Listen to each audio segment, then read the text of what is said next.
So you pulled an old car out of the field. Here's what's going to break almost immediately.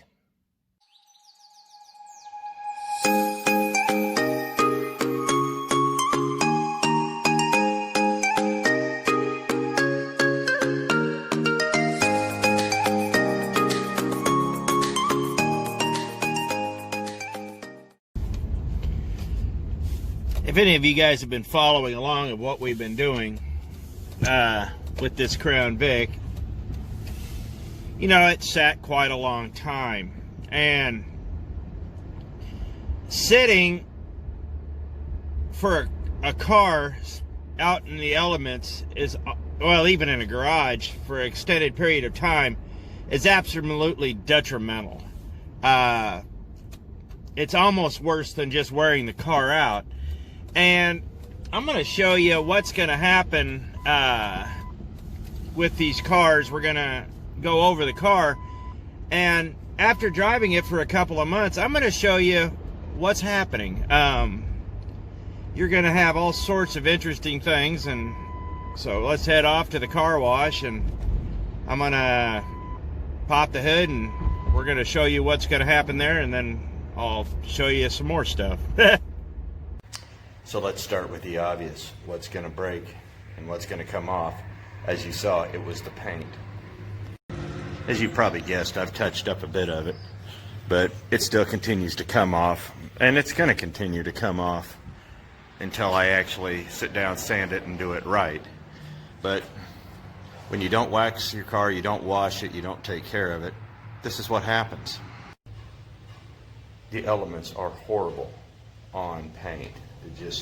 The car doesn't move, so it gets sun bleached in the same position every day for weeks and months and years, and the dirt and grime just dig into the paint with the wind going across it. It's just this whole perfect storm of elements that just eventually just erode your paint, and that's what happens. It's unprotected, the protection wears out, and the paint goes.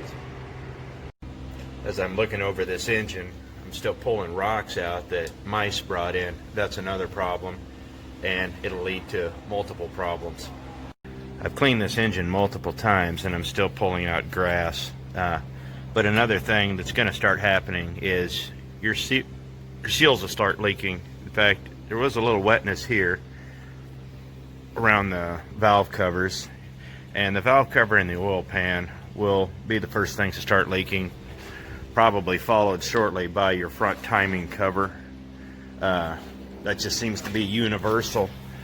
And your transmission will probably start leaking too. So probably your front or rear seal, if the thing hasn't moved, so it's sat in one position, so they tend to dry out if there's no fluid. So you start putting fluid again to it, and the seal just ovals out and starts to crack. We're gonna clean up this engine bay and see if we can't get this nice and dandy again. Just so let's let this soak for a minute, and then we'll wash it and go off to the next thing that's going to go out. I always get nervous washing an engine bay because I'm always afraid I'm going to short something out. So let's see.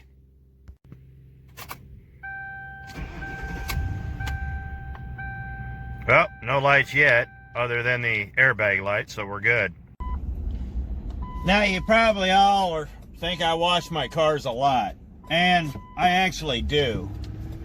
The reason I wash my cars a lot, especially when they're new, well, the black and white, it's got no rust, it's as rough as you would think it would be. It is actually just almost flawless when it comes to rust or anything like that. So that's why I keep that one that way. But the other reason I wash my cars a lot is so I can start identifying problems early. This is what I talked about, building a relationship with your car.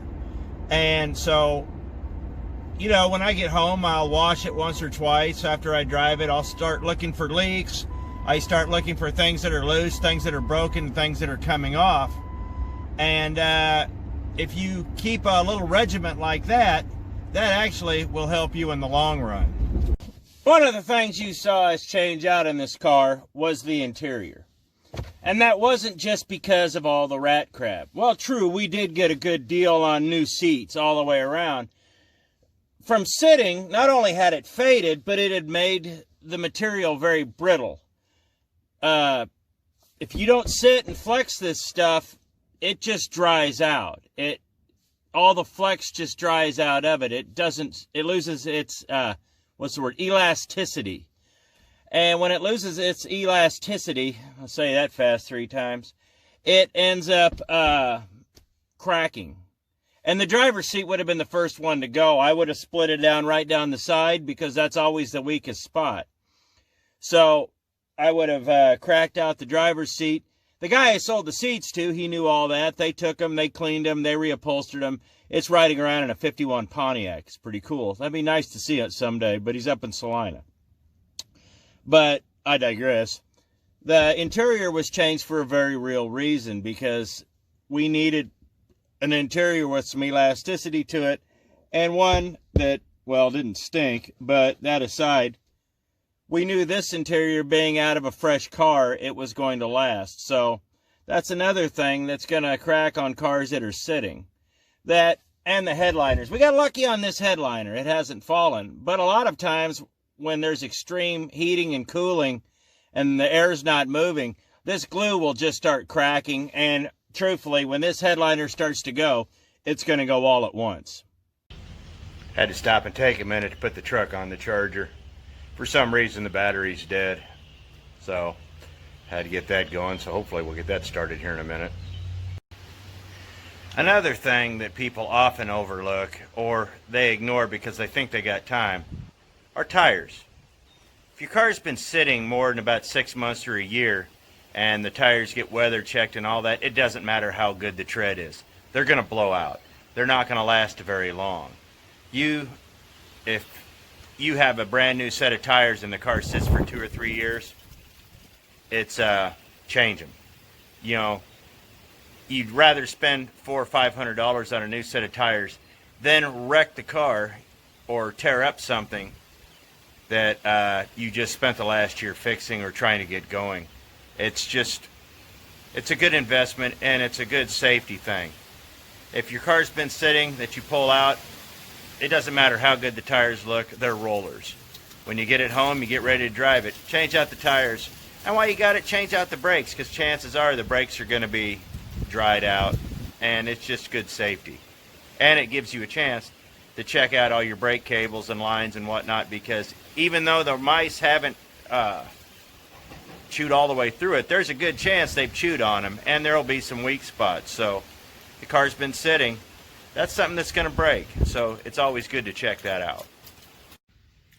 As we sit in the Oldsmobile, I'm going to show you something else that's going to break and crack, and it's going to be heartbreaking when it does, because it's expensive if you want to replace it.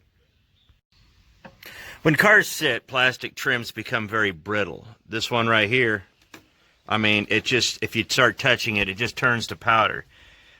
Dashes crack, all sorts of things like this happen. And what's sad about, like, this Oldsmobile, for instance, there's no real aftermarket support for it. So that's one of those things that you have to consider, that if you disrupt the car from its natural decaying habitat, things like this are going to break on the inside. And the car's not going to stay nice for long. It doesn't matter how nice it looks when you pulled it out of the field. If you can really massage those plastics and maybe put some oils back into them or whatever you need to do to recondition them, go ahead and do that, because these things are going to break. Unfortunately, I bought those off a red car, and I colored them white. It didn't hold, but the original ones had completely decayed, and that happens on every car. Just something to keep in mind. There's another thing that's going to break, and on these cars from sitting around, and it's kind of unusual. Things like these plastics and the plastic connectors, they never seem to break on the whole, but they will break around places like this where they're allowed to flex or where it's weak. So you got to watch out for that. They'll look all right, but if you are stripping out a car and it's got a good, chances are you're going to break quite a bit getting it off just because of the age and fatigue of the plastic. Plastic fatigues just like everything else. Part of the reason I give a car a full service every time I bring it home is for one real reason. Well, one, you need the lubricity, but two, you have to get some fresh fluids and greases and stuff in there, because if you've ever put grease on the ground and just let it sit there for a long time, it dries out and it hardens, and moisture and rust will set in. But if you continually work the grease, it'll never dry out. And I mean, you'll have to add a little bit to it eventually, but that's what grease does. It's made to be moved. And as long as you keep moving the grease around, the contaminants will stay out of it. So when cars sit around, the bushings, they dry out. And when the bushings dry out, if there's grease under them, those components start drying out and corroding.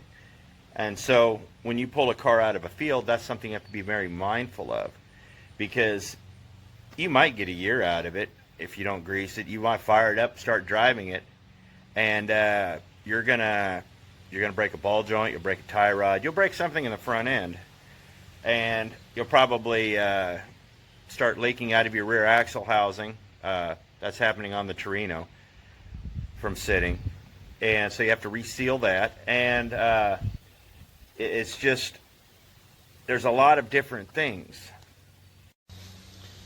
I'm not trying to be a downer here. Pulling cars out of fields is fun. It's great to get them going. It's great to figure out what's wrong. I love the process of it. And the Crown Vic was no different. I've enjoyed every minute I've worked on it. And that's what it's about. But if you want the car to last and you want things to go smoothly, unless you just like chaos, there's a lot of things you have to keep in mind. Lubricity is the main thing. Oil, water, gas, battery. Get it fired up. Once you get it going, check your bearings. Make sure that they're not dried out. If you have to repack them, so be it. Spend a weekend. Put brakes on it. Oh, well, you got to put tires on it. Now, if you're just going to flip the car, that's a fine line. I'm not a car flipper, but if you see some potential there to make $100, $150, look, we can't all be John Ross. The guy's been doing it for years. Most people that think car flipping is easy, it is not. There's a lot to it. And one of these days, maybe I'll do a video on how not easy car flipping really is. If you got a knack for it, like a lot of people, go for it. You know, you can find diamonds in rough, but most of the time when people start trying to flip cars out of fields, they end up losing their shirt. Or they end up just breaking even and realizing it wasn't the point because, well, you pulled a car out, you basically tried to polish a turd without putting any money into it, and yeah, the guy gave you pretty much a break-even price, and that's all it is. Or if you don't sell it, it ends up sitting in your yard till somebody else has the same idea 3 years down the road. But that being said, you know, it's boy, I did get off on a tangent. There's a bit to it, and if you're willing to spend the time and put a little time, money, and effort into it, you can get a really good car for not a whole lot of money by pulling one out of the field if you know what to look for. But if you do, this is what's going to happen. Be safe, and you know, put good tires on it, put good brakes on it. It doesn't matter if the guy said, well, I put tires and brakes on it about a month before we parked it and blah blah blah.